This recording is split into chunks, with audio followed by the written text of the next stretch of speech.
जय झूलेलाल। अॼु पाण सभई पुरुषोत्तम महात्म जो 25 अध्याय ॿुधंदासीं। हर हमेश वांगुरु हीअ कथा शुरू करण खां पहिरीं पाण श्री भॻवान गणेश गणपति जो ध्यानु धरंदासीं, पोइ पंहिंजे गुरुजन जो ऐं अंत में भॻवान श्री लक्ष्मी नारायण जो ध्यानु धरे उन्हनि खां भुल बख़्शंदासीं ऐं उन्हनि खे निमाणी वेनती कंदासीं हूअ असांजे हिन विर्त खे, इन कथा खे निर्विघ्न करे सफली बनाए। बोलो श्री लक्ष्मी नारायण भगवान की जय।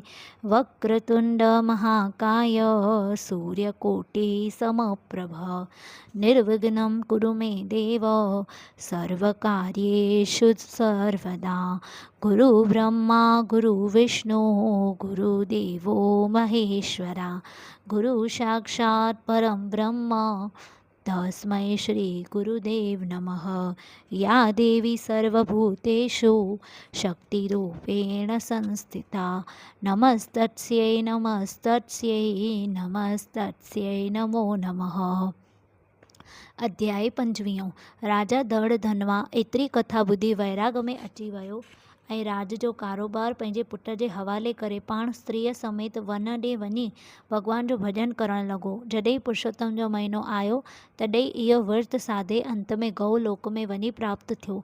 श्री नारायण चवणु लॻो त हे नारद, पुरुषोत्तम महात्म निराशत जी हिकिड़ी अजीब कथा ॿुधायां थो त कीअं हिकिड़ो बांदर पुरुषोत्तम जे प्रताप सां हिन संसार सागर मां तरी पार पई वियो। हे नारद, चित्र शर्मा नाले हिकिड़ो ब्राह्मण केरल देश में रहंदो हो।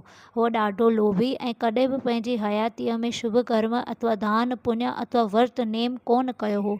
उते जे राजा संदसि इहा रहणी करणी ॾिसी त खेसि देश निकाली ॾेई छॾी, जंहिं करे हूअ रुलंदो पिनंदो पंहिंजे हिकिड़े मित्र महिलात वटि अची निकितो ऐं रोई पंहिंजे दुख जी वार्ता करे अची ॿुधाईंसि। मालीअ दयावान हो, सो मथसि विश्वास रखी भाग जो समूरो कमु संदसि हवाले करे पाण वञी राजा जी सेवा में लॻो।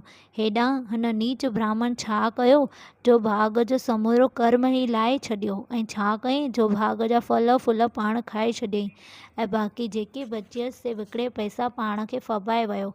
हे मालीअ खे ॿुधाई बि कोन। जॾहिं कुझु वक़्तु गुज़रियो तॾहिं उहो माली भाग में जी सुध समाउ लहण लाइ आयो ऐं सॼो भाग उजाड़ ॾिसी पंहिंजे मित्र खां इन जो सबबु पुछियईं।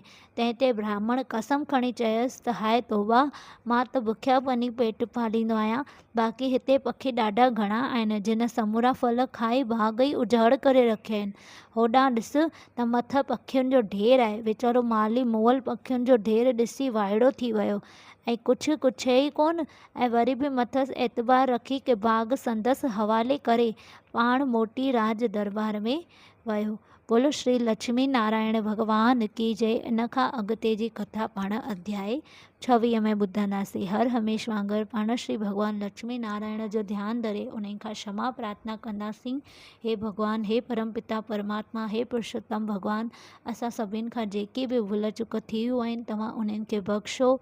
असांजे मन में अंदर में सुख शांती ऐं समृद्धि अचे अहिड़ी गुरु बाबा तव्हां सभई असांजे मथां आशीष करो। पाण श्री पुरुषोत्तम महात्म जो 25 अध्याय हिते समाप्त करो था। बोलो श्री लक्ष्मी नारायण भगवान की जय।